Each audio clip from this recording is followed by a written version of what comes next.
صلی اللہ علیہ وسلم.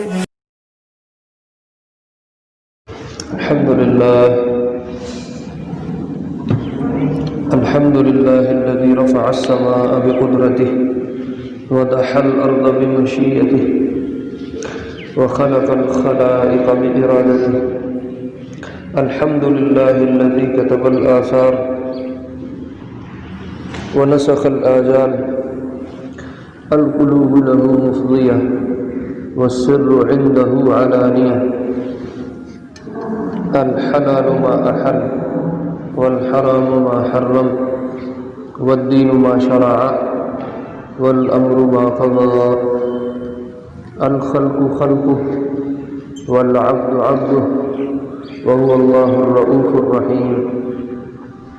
قال الله تبارك وتعالى بعد أعوذ بالله من الشيطان الرجيم بسم الله الرحمن الرحيم. وَإِذْ يَرْفَعُ إِبْرَاهِيمُ الْقَوَاعِدَ مِنَ الْبَيْتِ وَإِسْمَاعِيلُ رَبَّنَا تَقَبَّلْ مِنَّا إِنَّكَ أَنْتَ السَّمِيعُ الْعَلِيمُ. وقال إِنَّ أَوَّلَ بَيْتٍ وُضِعَ لِلنَّاسِ لَلَّذِي بِبَكَّةَ مُبَارَكًا وَهُدًى لِلْعَالَمِينَ. وقال النبي صلى الله تبارك وتعالى عليه وسلم لولا أن قومك حديث عهد بالجاهلية لأمرت بالبيت فهدم وأدخلت فيه ما أخرج منه وألزقته بالأرض وجعلت له بابين أو كما قال النبي صلى الله تبارك وتعالى عليه وسلم.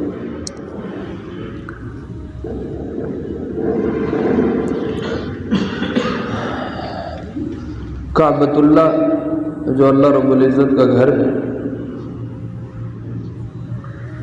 اس کی تاریخ میں 5 دفعہ تعمیر ہوئی ہے. سب سے پہلے حضرت آدم علیہ السلام نے اس کو تعمیر فرمایا. جب جبریل کو اللہ رب العزت نے حضرت آدم کے پاس بھیجا یہ حکم دے کے کہ میرے گھر کی تعمیر کرو، اور اس کی نشاندہی کر کے دی کہ اس جگہ پہ گھر بناؤ گے، تو آدم علیہ السلام نے فرشتوں کی مدد سے اس گھر کو تعمیر کیا، اور یہ گھر تعمیر ہو گیا. تو اللہ رب العزت نے حضرت آدم کو یہ ارشاد فرمایا کہ اب اس کا طواف کرو. تم پہلے انسان ہو اور یہ پہلا گھر ہے جس کو عبادت کے لیے بنایا گیا. یہ حدیث ہے.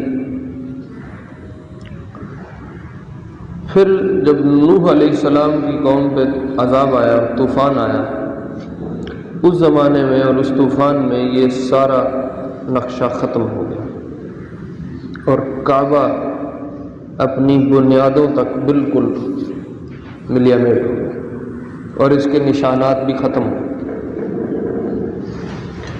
پھر حضرت ابراہیم علیہ السلام کو حضرت جبریل کے ذریعے یہ حکم دیا گیا کہ آپ اس گھر کی دوبارہ تعمیر کریں. تو دوسری دفعہ پھر اس گھر کو بنایا. حضرت ابراہیم علیہ السلام نے، حضرت اسماعیل ساتھ معاونت اور تعاون میں ساتھ شامل ہوئے اور باپ بیٹے نے مل کے اس گھر کی تعمیر کی. جب تعمیر تھوڑی بلند ہوئی تو پھر ایک پتھر کو اللہ رب العزت نے یہ طاقت بخشی کہ وہ حضرت ابراہیم کو لے کے اوپر بھی جاتا تھا، نیچے بھی، جیسے لفٹ کام کرتی. اور وہ پتھر ابھی تک مقام ابراہیم پہ نصب ہے، جس میں حضرت ابراہیم کے 2 نشان قدم کے بھی لگے ہیں. خیر، حضرت ابراہیم کی تعمیر پھر چلی ہے اور یہ آئی ہے قریش تک.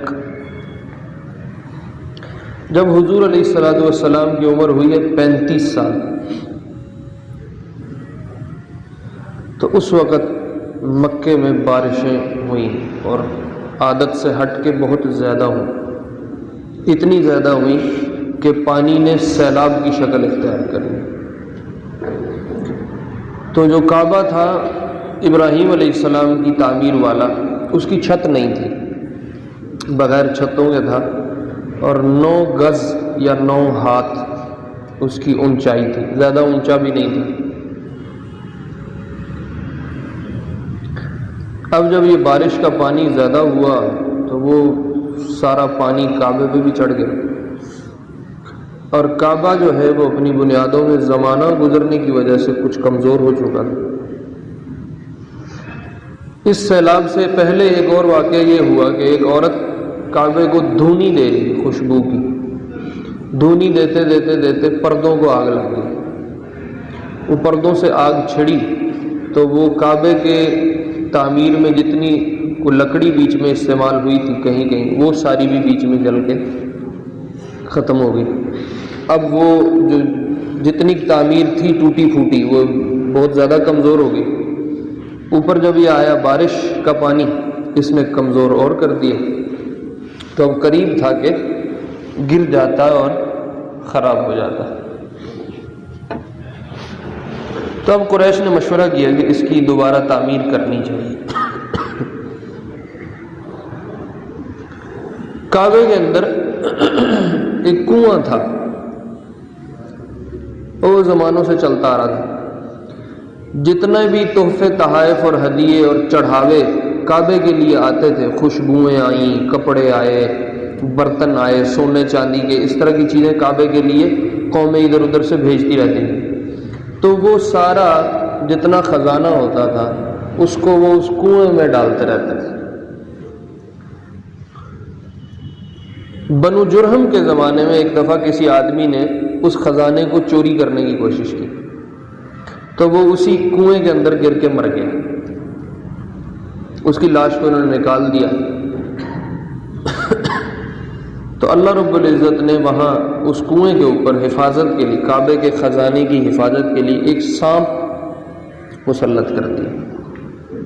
سفید رنگ کا سانپ تھا اور بہت بڑا تھا، وہ اس کعبے کے کنویں کا پہرا دیتا تھا۔ تقریباً 500 سال تک وہ سانپ اس کنویں کنارے پہرا دیتا رہا، اور وہ دھوپ کے وقت میں نکل کے کعبے کی دیوار پہ آ جاتا تھا اور دھوپ لیتا تھا۔ قریش والے دیکھتے تھے، اور جب کوئی اس خزانے کے پاس جانے کی کوشش کرتا تھا تو یہ سانپ پھنکار کے اس کو دور کرتا تھا۔ اب جب قریش نے کہا کہ ہم کعبے کی تعمیر کریں تو اس سانپ سے بھی ڈرتے تھے کہ اس کے کیسے قریب ہوں، تو انہوں نے پھر دعا کی کہ ہم یا اللہ آپ کے گھر کی تعمیر چاہتے ہیں، تخریب نہیں چاہتے، اور کافی کمزور ہو گیا، ہم اس کو ٹھیک کرنا چاہتے ہیں۔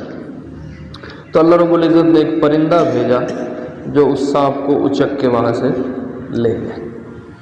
تو قریش نے یہ پہلی فال پکڑی کہ اب اللہ بھی ہمارے ارادے کے موافقت میں ہے، اور اللہ بھی چاہتے ہیں کہ ہم اس گھر کی تعمیر کریں۔ اب انہوں نے مشورہ کیا کہ ہم گھر کو تعمیر کرتے ہیں۔ تو مشورے میں چونکہ قریش کے بہت ساری شاخیں تھیں، خاندان تھے کئی سارے، تو کعبے کے مختلف حصے مقرر کر کے ہر خاندان کو ایک ایک حصہ دے دیا کہ یہ حصہ تم تعمیر کرو گے، یہ حصہ تم تعمیر کرو گے، یہ حصہ تم تعمیر کرو گے۔ تو کعبے کے دروازے والی جو سائیڈ ہے، دروازے والا جو حصہ ہے، یہ ساری سائیڈ حضور علیہ السلام والا جو شاخ تھی بنو عبد مناف اور بنو زہرہ، ان کے حصے میں آئی، اور جو حجر اسود اور رکن یمانی والی سائیڈ ہے یہ بنو مخزوم کے حصے میں آئی، اور جو یمانی اور عراقی والی سائیڈ ہے یہ بنو جمح وغیرہ جو تھے، بنو سہم تھے، بنو جمح تھے، قریش کی شاخیں ان کے حصے میں۔ اب انہوں نے اپنی اپنی مقررہ حصے کی تعمیر کے لیے پتھر کٹھے کرنے شروع کیے۔ جب پتھر کٹھے کرنے شروع کیے تو حضور علیہ السلام کے والد عبداللہ کے ماموں ہیں، انہوں نے ایک پتھر کو ہاتھ ڈالا، اٹھایا تو وہ پتھر ان کے ہاتھ سے چھوٹ کے واپس اپنی جگہ چلا گیا۔ یہ ایک انہونا قصہ تھا، تو وہ سوچ میں پڑ گئے کہ یہ کیا ہوا۔ پھر انہوں نے سارے قریش کو جمع کیا اور کہا دیکھو یہ اللہ کا گھر ہے، اللہ پاک ہے، پاک چیز کو پسند کرتے ہیں، ناپاک چیز اللہ کو پسند نہیں ہے، اس لیے اب اس بات پہ اتفاق کر لو کہ اس گھر کی تعمیر میں پاک مال لگاؤ، نہ چوری چکے کا پیسہ لگے، نہ ڈاکے کا، نہ ظلم زیادتی کا، نہ چھینا جھپٹی کا، نہ کسی کے حق کو مار کے حق تلفی کا۔ یہ پیسہ کعبے میں اور اللہ کے گھر کی تعمیر میں نہیں لگا۔ اب اندازہ لگاؤ کفر میں ہے، اور کفر کی بھی بدترین شکل بت پرستی اس میں تھے، اس کے باوجود یہ تمیز تھی کہ اللہ کا گھر ہے اور اس میں پاک مال استعمال کرنا ہے، ناپاک چیز استعمال نہیں، اور پاک کیا ہے اور ناپاک کیا ہے یہ بھی جانتے ہیں۔ ظلم زیادتی کا مال نہیں لگانا، کسی کا حق مارا ہوا مال نہیں لگانا، کسی سے چھینا جھپٹی کا مال نہیں لگانا، کوئی بدکار عورت ہے اس کی کمائی نہیں لگانی، سود نہیں لگانا، چوری نہیں لگانی۔ یہ الفاظ باقاعدہ ان کے موجود ہیں تاریخ کی کتاب، سیرت کی کتابوں۔ یوں انہوں نے اس گھر کی تعمیر کو شروع کیا۔ جب گھر بنانے لگے تو اب اگلا معاملہ پیش آیا کہ اس پہلے کو گرائیں گے کیسے گرایا جائے۔ سب ڈر رہے تھے کہ کعبے کو گرانا تو بڑا جرم کی بات ہوگی، تو کوئی بھی قریب نہیں جا رہا تھا۔ تو ایک سردار ہے ولید بن مغیرہ، اس نے کہا اللہ کے بندو ہم تو خیر چاہتے ہیں، ہم اس کو کوئی نقصان پہنچانا تو نہیں چاہتے، ہم تو اس گھر کی اصلاح چاہتے ہیں، تو اس لیے اللہ کا نام لو اور شروع کرو، کچھ بھی نہیں ہوتا۔ کہا ہم نہیں قریب آتے، پہلے تم آگے ہو جاؤ، اس کو گراؤ، اگر تمہیں کچھ ہوا تو ہم ہٹ جائیں گے، اور اگر تمہیں کچھ نہ ہوا تو ہم تمہارے ساتھ شامل ہو جائیں گے۔ تو ولید بن مغیرہ نے کہا اللہم لا نرید الا الخیر، اور یہ کہہ کے پہلا پھاولا اٹھا کے مارا، جو حجر اسود والی سائڈ ہے اس طرف سے توڑنا شروع کیا۔ پھر بھی وہ قریب نہیں آئے، اور کہا رات گزرنے دو، رات میں اس پہ کوئی آفت آ جائے گی اگر آنی ہے، اگر نہ آئی تو کل ہم ساتھ اس کے پھر کھڑے ہوئے۔ اگلے دن صبح دیکھا تو ولید بن مغیرہ دوبارہ وہ پھاولا اٹھا کے تو پہنچ گیا کعبے کے پاس۔ اب انہوں نے کہا تسلی ہے، کچھ نہیں ہوا، چلو اب شامل ہوتے ہیں۔ پھر انہوں نے اس کو گرایا سارے کو، اور گراتے گراتے گراتے بالکل ابراہیمی بنیادیں نیچے سے نکل آئیں، وہ سبز رنگ کے پتھر تھے، وہاں تک پہنچے۔ جب اس بنیاد پہ پہنچے ہیں تو ایک نے وہ جو پھاولا مارا تو ایک دم زلزلہ ہے اور پورے مکے کو ہلا دیا۔ انہوں نے کہا بس اب اس سے آگے ہم نہیں جائیں۔ یہ اب وہ بنیاد ہے ابراہیم والی جس پہ دوبارہ کعبے کی تعمیر کو شروع کیا، اور پھر اس سے پہلے تھا 9 گز، تو قریش نے اس کو بنایا 18 گز اونچا کر دیا، اور دروازے کو زمین سے بہت اوپر لے گئے تاکہ مرضی کے بغیر کوئی بندہ اندر داخل نہ ہو سکے، اور پھر کعبے کی چھت بھی بنائی۔ اچھا ہوا یہ کہ ان کو تعمیر میں لکڑی کی ضرورت تھی، اس کی چھت ڈالنے کے لیے، دروازوں کے کوڑ بنانے کے لیے، کچھ یہ پتھروں میں بھی استعمال کرتے تھے لکڑی کو تاکہ مضبوط ہو جائے۔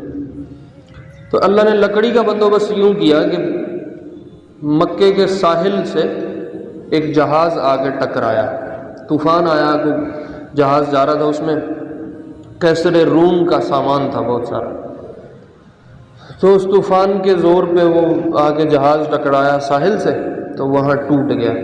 جب ٹوٹا تو اس میں سے بہت ساری لکڑی نکلی، تو یہ ولید بن مغیرہ بہت سارے لوگوں کو لے کے وہاں پہنچا، اس نے جا کے وہ لکڑی ساری جہاز کی خرید لی، اور خرید کے وہ لے آیا اور اس کو پھر کعبے کی تعمیر میں استعمال کیا۔ یوں اللہ رب العزت نے اس کعبے کو ان سے دوبارہ تعمیر کروایا۔ لیکن قریش جب تعمیر کرتے کرتے کافی حصہ تعمیر کر چکے تو جو مال جمع کیا تھا حلال وہ ختم ہو گیا بیچ میں، ابھی پتھر بھی مزید چاہیے تھی، تعمیر بھی اور چاہیے تھی۔ تو انہوں نے پھر یہ فیصلہ کیا کہ ہم جہاں ہیں اس کو یہیں چھوڑ دیتے ہیں، اور جو حصہ رہ گیا ہے اس کی علامت کے طور پہ چھوٹی چھوٹی سی ایک بنی بنا دیتے ہیں، ایک چھوٹی سی دیوار کھڑی کر دیتے ہیں۔ جب ہمارے پاس حلال مال دوبارہ میسر ہوگا تو ہم اس کو سارے کو دوبارہ بیچ میں شامل کر کے تعمیر کرتے ہیں، لیکن دوبارہ ان کو یہ موقع نہیں مل سکا، اور وہ ایک دیوار کا نشان جس کو ہم حتیم کہتے ہیں، وہ کعبے کے باہر والی سائڈ پہ ایک طرف میں ابھی بھی موجود ہے۔ وہ حصہ اصل میں کعبے کے اندر کا ہے اور وہ کعبے کا ہی شامل حصہ ہے، لیکن حلال مال نہ ہونے کی وجہ سے اس کو پھر دوبارہ تعمیر نہیں کیا گیا۔ بعد میں جب اس کو چوتھی دفعہ یہ تعمیر ہوئی عبداللہ بن زبیر رضی اللہ عنہ کے زمانے میں، تو اس وقت بھی انہوں نے اس کو یوں ہی چھوڑ دیا۔ پھر حجاج بن یوسف کے زمانے میں پانچویں دفعہ تعمیر، اس نے بھی اس کو یوں ہی چھوڑ دیا۔ یوں یہ حتیم یوں ہی باہر کا حصہ رہ گیا اور باقی جو تھا وہ کعبہ بن گیا۔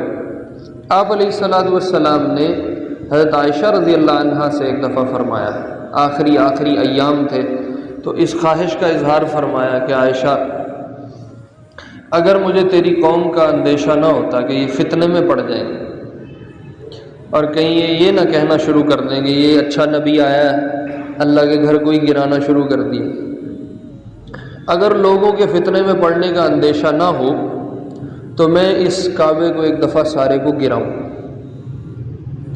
اور پھر اس کو نئے سرے سے دوبارہ تعمیر کروں۔ وَأَدْخَلْتُ فِيهِ مَا أُخْرِجَ مِنْهُ، اور جو حصہ اس کا باقی باہر رہ گیا ہے اس کو میں ساتھ دوبارہ شامل کروں۔ وَأَلْزَقْتُهُ بِالْأَرْضِ، اور دروازہ جو قریش نے بہت اونچا لگا دیا اس کو میں نیچے زمین کے پاس لے آؤں، اور اس جعلت لہ بابین، اور اس کے دو دروازے بناؤں، ایک طرف سے داخل ہونے والا دوسری طرف سے نکلنے والا، اس لیے کہ ابراہیم علیہ السلام نے اسی نقشے پہ کعبے کو بنایا تھا، لیکن آپ نے کعبے کے اس تعمیر کو جو قریش نے کی تھی نہیں گرایا اور اس کو اسی حالت پہ باقی رکھا، صرف اس وجہ سے کہ لوگ فتنے میں نہ پڑ جائیں۔ لوگوں کا فتنے میں پڑنا یہ زیادہ بڑی مصیبت تھی، اس لیے لوگوں کی بدگمانیوں کو بچانے کے لیے آپ علیہ السلام نے کعبے کو اسی حالت پہ چھوڑ دیا اور اس کو تعمیر نہیں کیا۔ یوں یہ کعبہ جب تعمیر ہو گیا تو اب بات آئی حجر اسود کے رکھنے کی۔ حجر اسود کعبے کا حصہ تھا، اب تو وہ ریزہ ہو گیا، ٹوٹ گیا، اس پہ وہ حجاج کے زمانے میں جو پتھر لگے عبداللہ بن زبیر والی ساری اس کہانی میں، تو وہ حجر اسود اب ٹوٹ کے ریزہ ہو گیا، اس کو اب انہوں نے جمع کر کے مسالے سے فٹ کیا ہوا ہے، ورنہ حجر اسود گول شکل میں تھا اور پورا ایک پتھر تھا۔ اس کو نصب کرنے کے لیے پھر قریش آپس میں کھڑے ہو گئے، لڑائی تیار ہو گئی، کچھ نے کہا ہم رکھیں گے، کچھ نے کہا ہم رکھیں گے، کچھ نے کہا ہم رکھیں گے۔ تو بنو مخزوم قریش کی ایک شاخ ہے، اس میں ایک بوڑھا تھا، سب سے زیادہ عمر تھی اس کی، ابو امیہ اس کا نام۔ اس نے مشورہ دیا کہ لڑو نہیں، ایسے کر لو، انتظار کرو، کل صبح جو سب سے پہلے بندہ حرم میں داخل ہوگا اس کو اپنا فیصل اور حکم بنا لو، وہ جو فیصلہ کر دے اس کے مطابق حجر اسود کو رکھ دیا جائے۔ اس پہ سب کا اتفاق ہو گیا۔ اگلے دن اب سب جب حرم میں پہنچے تو دیکھا حضور علیہ السلام سب سے پہلے حرم میں موجود تھے، تو آپ کو دیکھتے ہی سب نے کہا ھذا صادق الامین، رضینا ھذا صادق الامین، یہ سچے بھی ہیں، امانت دار بھی ہیں، ہم اس پہ راضی ہیں۔ تو پھر حضور علیہ السلام کو حکم بنایا، یہ اللہ کی طرف سے ایک ساری ترتیب چلی، اور حضور سے پھر فیصلہ کروایا کہ پتھر کو کون رکھے، اور آپ علیہ السلام کو بھی اللہ نے عقل مندی کی انتہا دے رکھی تھی۔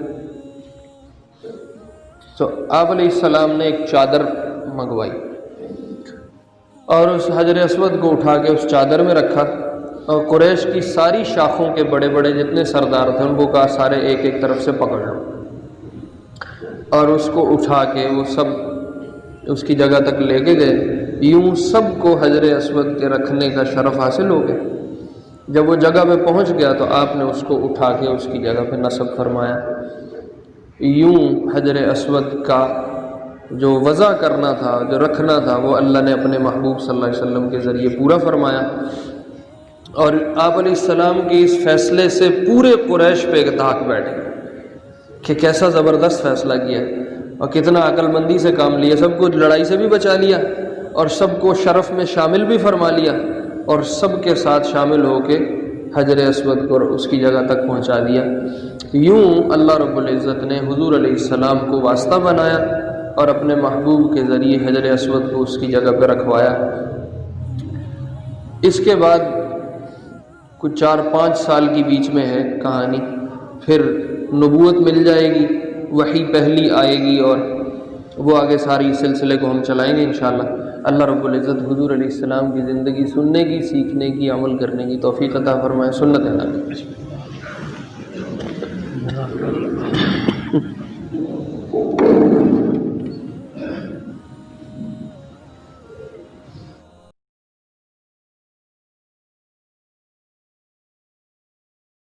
صلی